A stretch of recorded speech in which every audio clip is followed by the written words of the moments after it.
ऐसे ही आप लोग, उम्मीद करता हूँ आप लोग बहुत अच्छे होंगे और आपकी तैयारी बहुत अच्छे से चल रही होगी। दोस्तों, साइंस की आज हमारी दूसरी क्लास है जिसमें हम जीव विज्ञान को डिस्कस कर रहे हैं और स्वास्थ्य थोड़ा ख़राब चल रहा है जिसकी वजह से आपको केवल पीपीटी माध्यम यानी कि नोट्स माध्यम से ही आपको प्रैक्टिस कराई जा रही है। कल लास्ट क्लास में हमने जो डिस्कस किया था वो किया था लार ग्रंथि, और लार ग्रंथि मुख्य गुहा में पाई जाती है। इनसे लार निकलती है। लार का पीएच मान 6.8 होता है और 1.5 लीटर प्रतिदिन ये निकलती है। लार 99% वाटर होता है और 1% जो होते हैं एंजाइम होते हैं। ठीक है, अभी यहाँ पर बता दें कि क्या होता है, ये अम्लीय होती हैं। कैसी होती हैं? अम्लीय। जितने भी हमारे जितने भी हमारे अम्लीय होते हैं, जिनका पीएच मान अम्लीय होता है, उनको हम खाने में ज़्यादा यूज़ कर सकते हैं। तो देखिए, अम्लीय, क्षारीय और उदासीन तीन कितने प्रकार के होते हैं जिनका पीएच मान अगर 7 है, क्या है, 7 है, वो हमारे उदासीन होते हैं।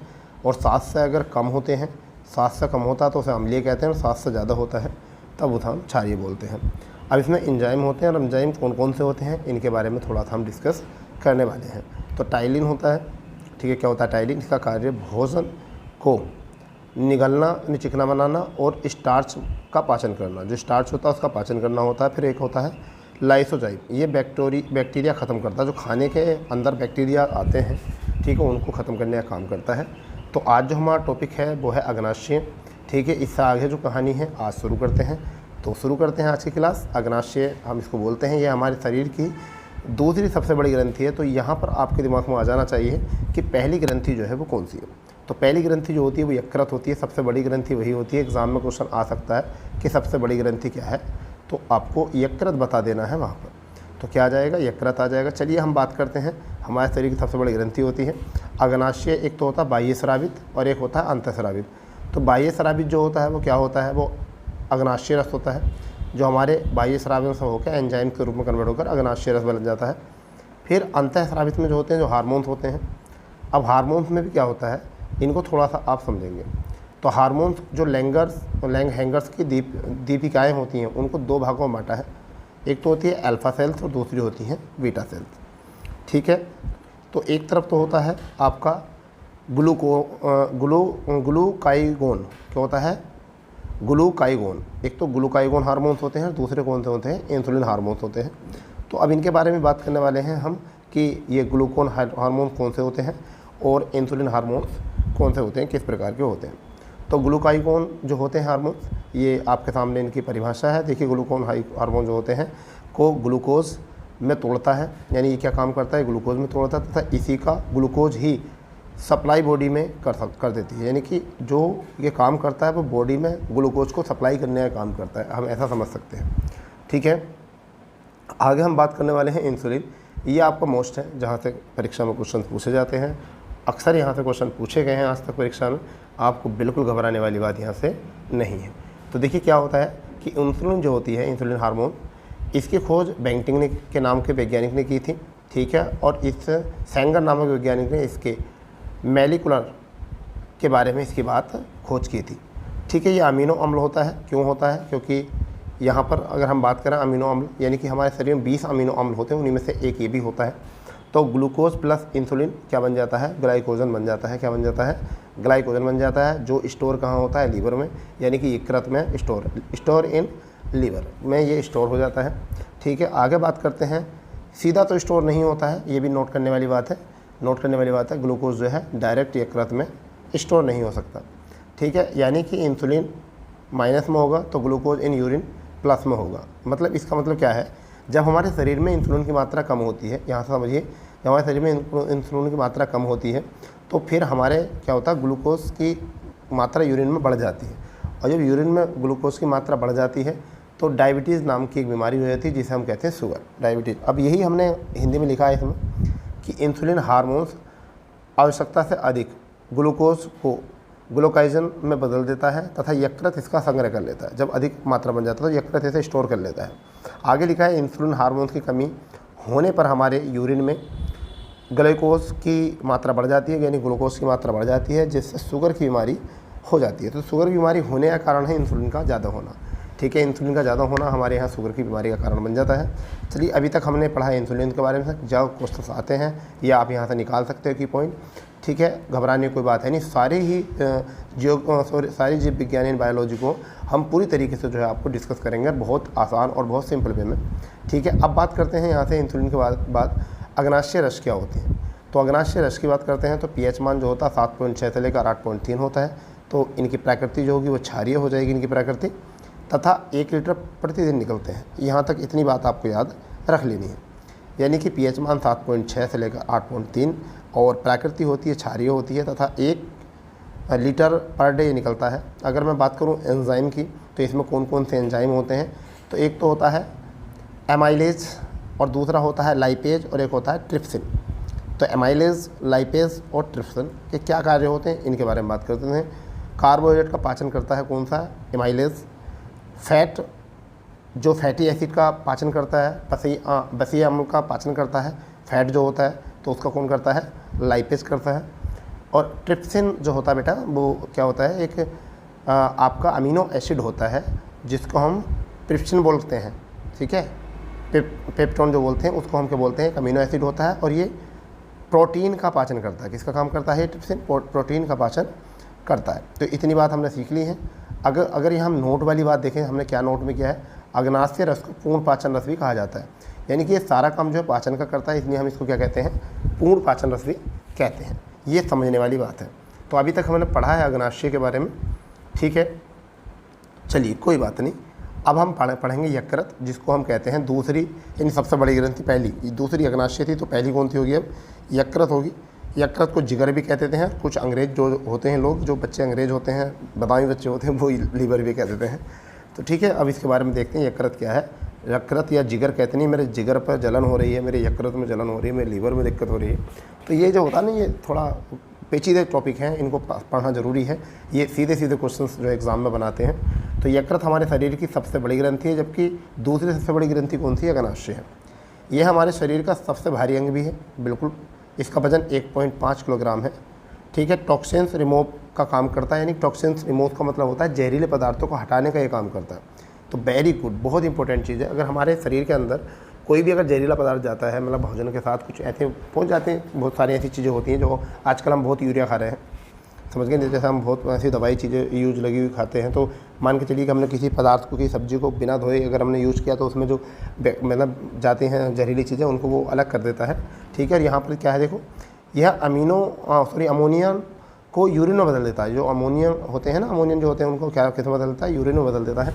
और NH3 को देख लो, NH2 और CONH2, ये बन जाता है यूरिया, ठीक है। अब यहाँ पर एक तो है हिप्रिन, हिप्रिन का उत्पादन करता है कौन, ये करता है यकृत, हिप्रिन का उत्पादन करता है।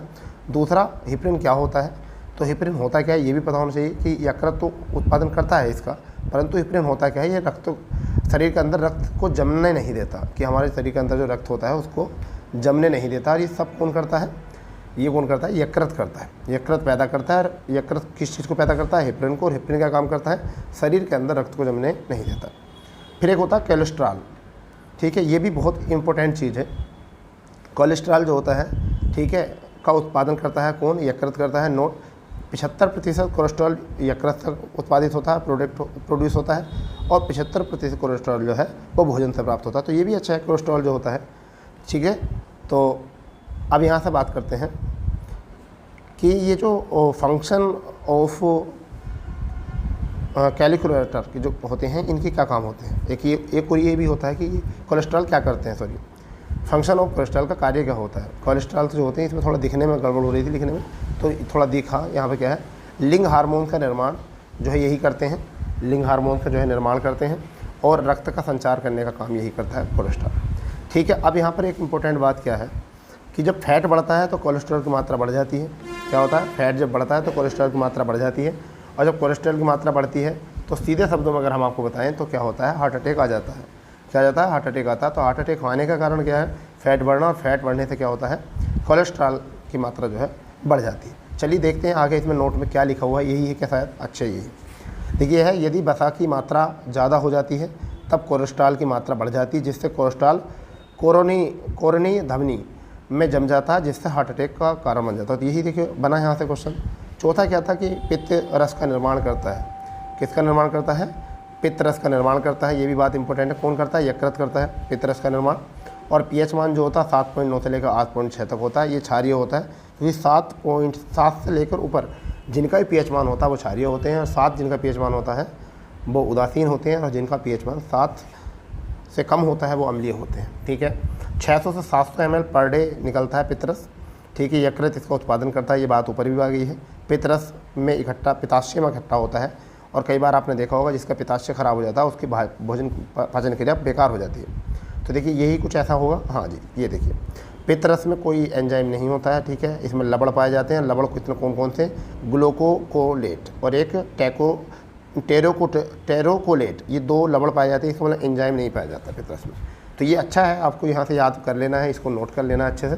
ठीक है, आगे देखते हैं क्या है पित्तरस के कार्य क्या होते हैं। पहले हम इसको बात कर लेते हैं पित्तरस के कार्य क्या होते हैं।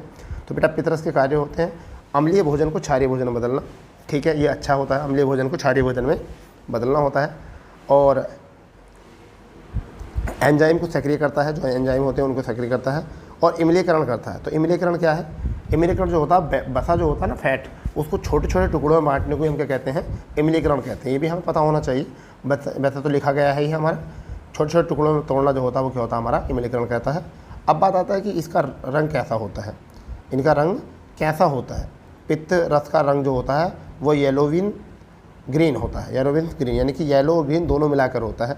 ठीक है, जब आपको कहने का मतलब ये है कि जब मात्रा येलो की मात्रा बढ़ जाती है तो उसे कहते हैं पीलिया, और जब ग्रीन रहता है तो इससे कोई नुकसान होता है नहीं। तो पीलिया रोग जो होता है वो जब होता है जब येलो संख्या ज़्यादा बढ़ जाती है, येलो रंग ज़्यादा हो जाता है, तो वो कौन सी बीमारी हो जाती है?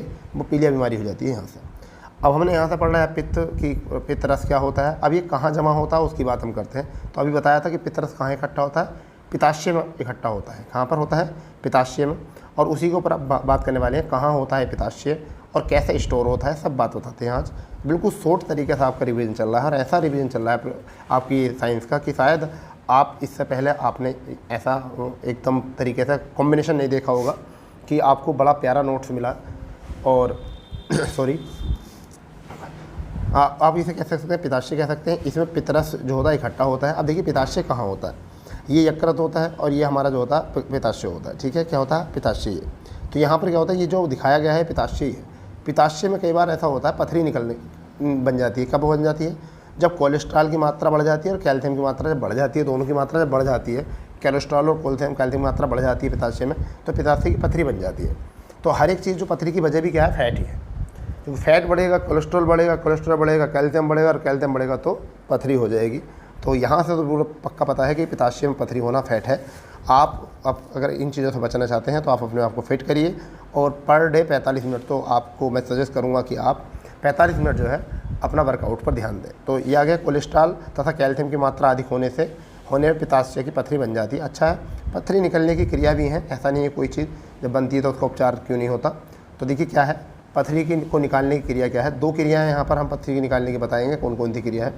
एक तो है लिथियोट्रिप्स, ये पथरी का अल्ट्रासोनिक तरंगों से द्वारा तोड़ा जाता है। फिर एक होता है कोलेसिस्टेकोटीम। ठीक है, ये पथरी का आकार बड़ा होने पर पित्ताशय को काटकर अलग कर दिया जाता है। अगर पित्ताशय को काटकर सिर्फ पाचन क्रिया में परेशानी आती है और किसी चीज़ में परेशानी नहीं आती है। अगर हम पित्ताशय को काट कर अलग कर देंगे यकृत से तो क्या होगा? पाचन क्रिया में ही गड़बड़ होगी। क्यों? जो पाचन क्रिया में जहरीली चीज़ें जाती हैं हमारे खाने में, वो चीज़ अलग नहीं होंगी तो पाचन क्रिया, पेट खराब हो जाएगा। बस यही दिक्कत रहेगी, और तो कोई ऐसा नहीं होता कुछ गड़बड़। चलिए आगे देखते हैं क्या है। एक हेपेटिक पोर्टल सिरा होती है, ये बहुत इंपॉर्टेंट शब्द है। हेपेटिक पोर्टल सिरा, यानी कि पोर्टल सिरा पता होना चाहिए आपको। हेपेटिक नहीं भी पता होगा तब भी चलेगा। ठीक है, चलो इसके बारे में पता होना चाहिए आप लोगों को, क्योंकि ऐसा ना हो कि फिर आप इन चीज़ों से जो है भूल भुलैयों में फंस जाओ। तो मैं पहले आपको आकृति दिखाता हूँ। ये हमारा जो था ग्रंथि, पेट है हमारा। ठीक है, नाल है, और इसमें क्या है? एक छोटी आंत और एक बड़ी आंत। तो ये तो हमारी छोटी आंत है। क्या है मैं आपको बताता हूँ। यहाँ से एंटर हुए, ये देखिए ये छोटी आंत आ गई हमारी, और ये क्या है? बड़ी आंत आ गई। अब देखिए यहाँ से क्या होता है? ये अवशोषित पोषण पदार्थ होते हैं। यहाँ से जो गया ये भी एंजाइम गया, और यहाँ से जो है पोर्टल सिरा जो होती है ये होती है। पोर्टल सिरा जो है हमारी छोटी आंत बड़ी आंत से जो हमारे क्रियाएँ होती हैं उनको लीवर के साथ जोड़ता है। तो ये लीवर है हमारा, ऊपर हार्ट है। ठीक है जी, ऊपर हार्ट मतलब क्या है? दिल है। अब हेपेटिक सिरा जो होती है उसमें अशुद्ध रक्त जाता है, किधर जाता है? हृदय की तरफ। और हृदय से यकृत की तरफ जो आता है वो धमनियों से क्या आता है? शुद्ध आता है, शुद्ध रक्त आता है, ठीक है। और सप्लाई कौन करता है? वो सप्लाई करने का काम करता है हृदय। तो ये भी आपको पता होना चाहिए। और ऊपर जो होते हैं फेफड़े, जो वायु का काम करते हैं, फेफड़ों से भी हमारा क्या आता है हार्ट की तरफ हमारे जो है बाष्पीकरण मिलता है, फिल्टर होता है, ठीक है। तो नोट करके यहाँ लिखा हुआ है सिरा में हमेशा अशुद्ध रक्त होता है, जबकि धमनी में हमेशा शुद्ध होता है। ये भी कुछ बच्चे अपने एग्ज़ाम में देखते हैं इस क्वेश्चन को, और ये मोस्ट बात बन जाती है हमारी, तो इसको थोड़ा सा ध्यान में रखो क्या है ये। अब प्रोसेस क्या है इसमें, हेपेटिक धनिया जो है हृदय से शुद्ध रक्त को यकृत के पास लेकर जाती है, पहली बात तो ये। फिर हेपेटिक सिरा, धमनी और सिरा याद रहो, अशुद्ध रक्त तो हृदय के पास लेकर जाती हैं। आंत तथा अग्नाशय द्वारा, आंत, बड़ी आंत, छोटी आंत, अग्नाशय द्वारा अवशोषित पोषक पदार्थों को पोर्टर सिरा से यकृत के पास ले जाता है। तो इसका मतलब पोर्टर आपकी सिरा जो है वो क्या काम करती है, केवल अवशोषित पोषक पदार्थों को यकृत के पास ले जाने का काम करती है। यकृत इन पोषक पदार्थों को हेपेटिक सिरा के द्वारा हृदय के पास, कहाँ पर, हृदय के पास पहुंचा देती है, हृदय के पास पहुंचा देती है। तो देखिए यही हुआ, छोटी आंत से पोर्टर सिरा में पहुंचा यकृत, हेपेटिक सिरा से यहाँ से शुद्ध मतलब अशुद्ध रक्त गया, फिर धमनी से शुद्ध और फेफड़ों के पास, और मिक्स इन ब्लड, फिर क्या हो गया, ब्लड। तो ये तो हमारा हो गया है अभी तक ये चैप्टर।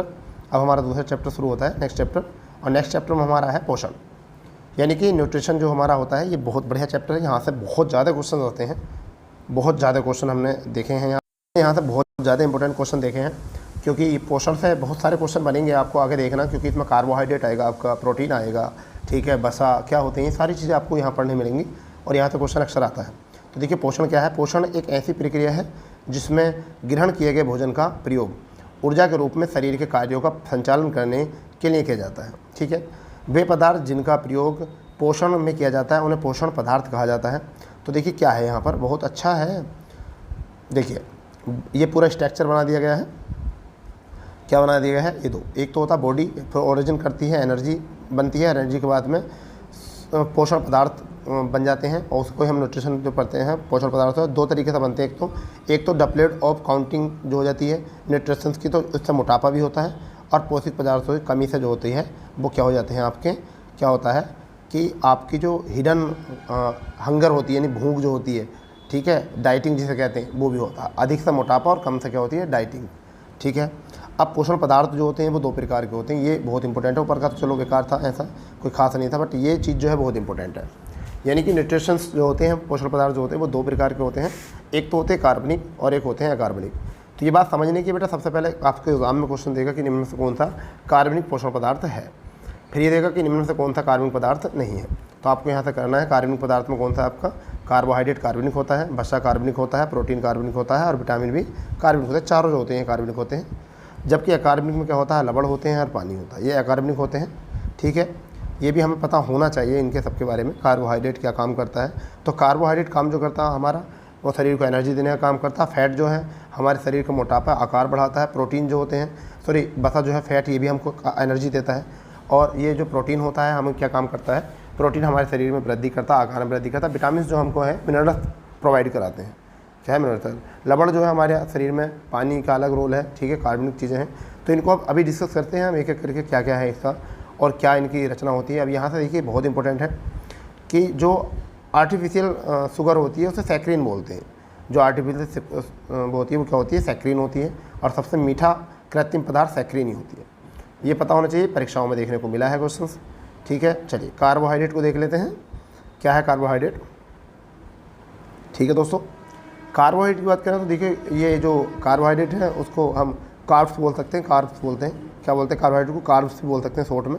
तो कार्बन, हाइड्रोजन और ऑक्सीजन का एक संयुक्त मिलन होता है, और इसमें जो आपका अनुपात होता है 1:2:1 होता है। यहाँ से याद रखेंगे, हमारे शरीर की 50 से 80% ऊर्जा जो है ये हमको मिलती है कार्ब्स से मिलती है। यानी कि कार्ब्स जो होते हैं बहुत अच्छी चीज़ है हमें, और 1 ग्राम कार्ब्स में जो है 2 से 4.2 कैलोरी होती हैं।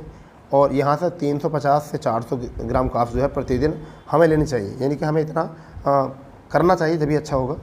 अब हमारी क्या है आपका,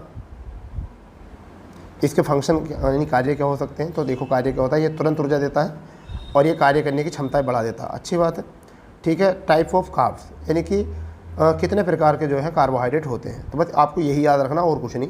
तो मोनोसैकेराइड होता है, एक होता है डाइसैकेराइड होता है, और एक आपका पॉलीसैकेराइड होता है। 3 ही प्रकार के आपको याद रखने हैं, ठीक है। तीन ही प्रकार के आते हैं। तो अब बात करते हैं मोनोसैकेराइड में कौन से होते हैं।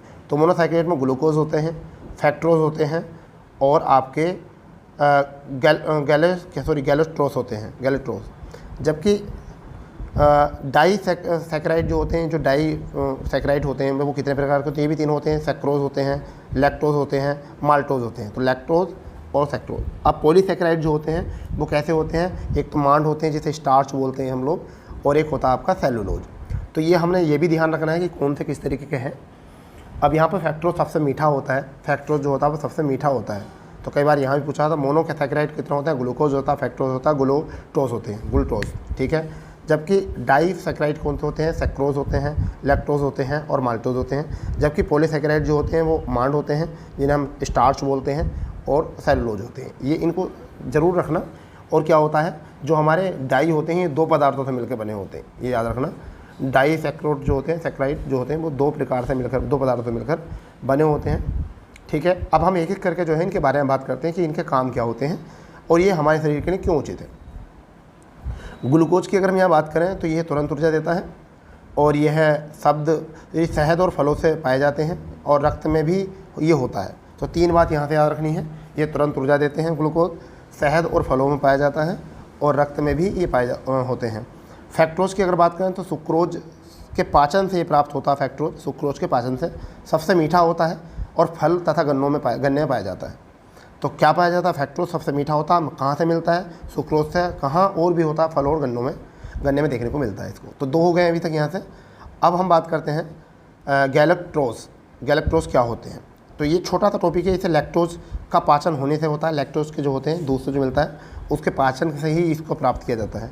सैक्रोज जो होते हैं इसे टेबल शुगर भी कहा जाता है, सुक्रोज जो है एक तो ग्लूकोज और फैक्ट्रोज से मिलकर बना होता है। सुक्रोज किससे मिलकर बना होता है, ग्लूकोज और फैक्ट्रोज से मिलकर बना होता है। और अगर बात करें तो कहाँ पाया जाता है, यह गन्ना और चुकंदर में जो है ये पाया जाता है, आपको पता होना चाहिए। टेबल सुक्रोज खाने में इस्तेमाल किया जाने वाला होता है, हम इसे खाने पीने में ज़्यादा प्रयोग कर सकते हैं, ठीक है। अगर बात करते हैं लैक्टोज की, तो इसी तरीके से हम पढ़ रहे हैं, सबको अच्छा चल रहा है, बहुत अच्छे से आप लोग काम कर रहे हो, समझ रहे हो अच्छे से। तो क्या है लैक्टोज, ये लैक्टोज जो होते हैं ये क्या होता है, एक तो ग्लूकोज और एक ग्लूकोज, इन दोनों से मिलकर प्राप्त होते हैं। लैक्टोज जो होते हैं एक तो ग्लूकोज और ग्लूकोज से दोनों से मिलकर प्राप्त होते हैं, और ये दूध से प्राप्त होते हैं हमको, ठीक है। अब यहाँ माल्टोज की बात करते हैं, तो माल्टोज जो बनता है वो ग्लूकोज प्लस ग्लूकोज, यानी कि 2 यूनिट ग्लूकोज मिलाकर हम क्या बना देते हैं, माल्टोज बना देते हैं। तो यहाँ लिखा हुआ है 2 यूनिट ग्लूकोज से मिलकर बनता है, इसलिए इसे एनर्जी ज़्यादा होती है, इसमें एनर्जी ज़्यादा होती है। इसमें यह कार्ब्स का सबसे अच्छा एनर्जी देता है, यानी कि माल्टोज सबसे ज़्यादा एनर्जी देता है हमको। और ये वो क्या चीज़ होती है, सबसे ज़्यादा एनर्जी कौन होते हैं, बादाम, काजू, ये सूखे फल जो होते हैं। तो यह सूखे फलों में पाया जाता है, बादाम, काजू और किशमिश। इसलिए आज तक बच्चों को ये पता नहीं चला कि बादाम हमको क्यों एनर्जी देता, काजू क्यों एनर्जी देता, किशमिश क्यों एनर्जी देता, क्योंकि पता ही नहीं क्यों, क्योंकि नॉलेज की कमी है। तो माल्टोज होता है, इसमें 2 ग्लूकोज होते हैं मिलोगे, तो इसलिए एनर्जी हमें ज़्यादा मिलती है, ठीक है। तो अब हम बात करते हैं स्टार्च या मांड की, जो चावल और आलू में होता है। तो स्टार्च या मांड ये भी एक प्रकार का कार्बोहाइड्रेट होता है, चावल और आलू में पाया जाता है, ठीक है। स्टार्च बनता है टाइलिन प्रक्रिया से बनता है, माल्टोज के बाद में एनालाइज हो जाता है और फिर उसके बाद में ग्लूकोज के रूप में कन्वर्ट हो जाता है। स्टार्च का पाचन टाइलिन एंजाइम करता है, क्या करता है, टाइलिन एंजाइम करता था। इसका पूर्णतः पाचन मुख्य गुहा में हो जाता है। टाइलिन लार में पाया जाता है, क्या पाया जाता है, टाइलिन लार में पाया जाता है, ठीक है, ये भी अच्छी बात है। आगे बात कर रहे हैं, स्टार्च को छोड़कर बाकी सभी माल्टोज, लैक्टोज जितने भी हैं सभी का पाचन जो है क्या होता है, एमेलाइसिस एंजाइम करते हैं, ठीक है। और इन सभी का जो है पाचन छोटी आंत में होता है, ठीक है, जिसे अग्नाशय रस में पाया जाता है, ठीक है। अब यहाँ से आता है आपका सेल्यूलोज। ये सेल्यूलोज क्या होता है, ठीक है। अभी हम बात कर रहे थे लास्ट टाइम पर, तो उसमें क्या था, ये सेल्यूलोज की बात करी थी हमने। सेल्यूलोज जो होता है ये पौधों में पाया जाता है, यह पौधों को कठोर करने का कार्य करता है, इसका पाचन मानव शरीर में नहीं होता। तो सेल्यूलोज एक क्वेश्चन आ गया, इनमें से कौन सा कार्बोहाइड्रेट जो होता है पौधों में पाया जाता है, तो क्या है आपका, वो सेल्यूलोज है, पौधों में पाया जाता है। ये बात बना के रखो अपने माइंड में, घबराने की कोई बात है नहीं इसमें, क्योंकि क्वेश्चंस बड़े अच्छे क्वेश्चंस बने हुए हैं इसमें, ठीक है। तो अब आगे बात करने वाले हैं यहाँ से हम कि सबसे ज़्यादा जो कार्बोहाइड्रेट पाया जाता है वो ओट्स में पाया जाता है। मेरे मित्र ने एक दिन, मैं रात में गया था कहीं अपने मित्र के पास, तो उन्होंने मुझे जो है ओट्स दिए, तो मैंने उनसे पूछा कि ये क्या है, तो उन्होंने कहा ये कार्बोहाइड्रेट का बहुत अच्छा उदाहरण होता है, ठीक है। बतौर उत्तर प्रदेश पुलिस में नौकरी कर रहे हैं वो, तो उनको तो पता है कि सर्विस अगर देंगे तो उनको ओट्स ज़्यादा खाने पड़ेंगे, क्योंकि भाई बहुत मेहनत का काम है, बहुत मतलब पावरफुल काम होता है पुलिस का। ड्यूटी करना बहुत मेहनत का काम होता है, लोग 12 घंटे काम करते हैं। तो यहाँ पर क्या है कि दही का दलिया में भी कार्बोहाइड्रेट अच्छा स्रोत होता है, दही का दलिया। मगर यहाँ ओट्स को ज़्यादा याद रखो, दूध में पका के लो तो बहुत मज़ा आ जाएगा फिर तो, ठीक है। तो कार्बोहाइड्रेट की कमी है, शरीर में जो है कार्य क्षमता कम हो जाती है, ठीक है। तो देखिए ये तो था अभी तक हमारा कार्बोहाइड्रेट, इतने भाग हमने कार्बोहाइड्रेट के देखे हैं, ठीक है। और आगे जो हम करने वाले हैं वो करने वाले हैं हम प्रोटीन के बारे में पढ़ने वाले हैं। प्रोटीन क्या होता है, प्रोटीन के बारे में क्या काम करते हैं, तो देखते हैं प्रोटीन में क्या है। तो प्रोटीन जो है इन्हें शरीर का निर्माण होता है, विकास करने में और शरीर की मरम्मत करने में भी इसे हम जोड़ सकते हैं यहाँ पर, ठीक है। शरीर की मरम्मत करने में काम किया जाता है। 20 अमीनो एसिड से प्रोटीन, ठीक है, क्या होता है, प्रोटोन होता है, फिर उसके बाद में क्या बन जाता है, प्रोटीन हो जाता है। प्रोटीन की खोज जो है मूलर ने की थी, ठीक है। प्रोटीन का नाम जो है बर्सिलियर ने दिया था, ठीक है। सरल प्रकार संरचना होती है दूध। अब इसमें अलग अलग प्रकार की प्रोटीन है कि कहाँ कौन से में किस प्रकार की प्रोटीन होती है, देख लो इसको भी, अच्छा क्वेश्चन बन जाते हैं। दूध में होती है कैसीन प्रोटीन, अस्थि जो होती हैं उनमें ओशिन प्रोटीन होती है, रक्त में ग्लोबिलिनी प्रोटीन होता है, दाल में प्रोलीमिंग्स जो प्रोटीन होता है, अंडे में अल्ब्यूमिन प्रोटीन होता है, गेहूं में ग्लूटिक प्रोटीन होता है, ठीक है। यहाँ पर बात आती है क्रेटीन की। क्रेटीन क्या है, तो क्रेटीन क्या होता है, ये बहुत अच्छी बात है। क्रेटीन जो है बहुत इंपॉर्टेंट है। ये अल्फा और बीटा प्रकार की होती हैं। बाल और नाखून में अल्फा प्रकार की होती है, मकड़ी के जाले में बीटा प्रकार की होती है। इसका अमाउंट जो होता है 60 ग्राम पर डे होता है, आपको मतलब इतना मिलना चाहिए। और 4.1 ग्राम में जो होती है 4.1 कैलोरी होती है, हम ऐसे भी कह सकते हैं 4.1 कैलोरी की एक जो है ग्राम क्रेटीन बन जाती है, ठीक है। सबसे ज़्यादा जो प्रोटीन सोयाबीन तथा मशरूम में पाया जाता है, ये भी इंपॉर्टेंट है। सबसे ज़्यादा सोयाबीन जो प्रोटीन जो है सोयाबीन और मशरूम में पाया जाता है, ठीक है। जबकि सबसे ज़्यादा कार्बोहाइड्रेट ओट्स में पाया जाता है, ठीक है। ये भी थोड़ा सा याद रखना है। अब बताते हैं कि प्रोटीन के हम डेफिनेंसी करते हैं कि प्रोटीन ऊर्जा कुपोषण क्या होते हैं, प्रोटीन की ऊर्जा से कुपोषण क्या क्या होते हैं। तो 2 प्रकार के होते हैं, कमी से और कमी से। ओनली प्रोटीन की कमी से और प्रोटीन और एनर्जी की कमी से भी है। तो एक तो होता है प्रोटीन और एनर्जी, दूसरा होता है केवल प्रोटीन, ठीक है। तो यहाँ पर हमने काम किया है, देखिए इन पर अगर एज 1-1.5 साल से ऊपर है तो उसके लिए बीमारी हो जाती है आपकी क्वाशियोकर, प्रोटीन की कमी से। और अगर 1 साल से एज कम है तो वहाँ पर मारास्मस बीमारी हो जाती है। अब इनमें क्या क्या होता है, तो शरीर नीला पड़ जाता है एक तो, दूसरा पेट बाहर निकल जाता है, ठीक है। कमजोरी ज़्यादा होने लगती है, भूखने लगना और बालों की समस्या तो लगी रहती है। फिर मास में क्या होता है, शरीर और मानसिक विकास रुकना, शरीर पतला होना और एनीमिया जिसे हम ब्लड की कमी कहते हैं, बालों की समस्या यहीं बनी रहती है। इसको एक बार देख लेना और पूरी वीडियो को अगर 1-2 बार अगर आप सुन लोगे, एक बार देख लो फिर दूसरी बार सुन लो, तो ये याद हो जाएगी, आपको टेंशन लेने की कोई बात नहीं है। और हम पूरी पूरी बायोलॉजी जो है पूरी यहाँ पर कराएंगे। ज्योग्राफी आ रहा था, पूरी बायोलॉजी हम यहाँ से आपको कवर कराएंगे इसी तरीके से, और बहुत अच्छा हो जाएगा यहाँ से, ठीक है। अब देखिए यहाँ पर प्रोटीन जो होते हैं वो क्या होता है, प्रोटीन का स्टोर नहीं होता है, यानी कि हमारे शरीर में प्रोटीन कभी स्टोर नहीं होते, डायरेक्ट सप्लाई होते हैं। ये बात बहुत इंपॉर्टेंट है। प्रोटीन जो है कभी भी हमारे शरीर में स्टोर नहीं होते हैं, डायरेक्ट क्या होते हैं, सप्लाई होते हैं। इस चीज़ को देख लो, बहुत अच्छा है। अब जो है हम क्या करने वाले हैं, हम जो कल की क्लास लेंगे उसमें फैट लेंगे, मैंने बता, और वसा के आगे जो हम पढ़ाने वाले हैं आपको, फिर ऊर्जा पढ़ाएंगे, एनर्जी, फैट कितने प्रकार का होता है ये पढ़ाएंगे, मोटापा कैसा होता है, कितना कितना कैसे कैसे, विटामिन पढ़ाएंगे आगे। तो हमारी जो क्लास है आज केवल इतनी रहने वाली है, क्योंकि ऐसा ना ज़्यादा लंबी क्लास में आप बोर हो जाओगे। तो सबसे पहले दोस्तों, अगर आपको क्लास में आ रहा हो मज़ा, तो सबसे पहले तो आपको करना है सब्सक्राइब, ठीक है, चैनल को, जिन्होंने अभी तक नहीं किया। फिर लाइक तो चलता ही है, चाहे लाइक तो बनना ही है आपको, क्योंकि क्लास मज़े की चल रही है बहुत अच्छे से। और हो सके तो अगर आपको नीड है इस PDF की, तो आप बता दो, हम टेलीग्राम पे इसको पुट कर देंगे, और टेलीग्राम का जो लिंक है वो हम डिस्क्रिप्शन में प्रोवाइड आप करा देंगे। तो ये 3 काम आपको करने हैं, और अपने दोस्तों में जितना भी हो सके इसको शेयर करो, ठीक है। चैनल को शेयर करोगे तो ज़्यादा फ़ायदा होगा, क्योंकि हमारा परिवार बहुत अच्छे से बढ़ेगा आगे, और हम सब अच्छे तरीके से तैयारी और भी ढंग से कर सकते हैं। तो दोस्तों मिलते हैं, आज की क्लास यहीं करते हैं, तो मिलते हैं नेक्स्ट क्लास में।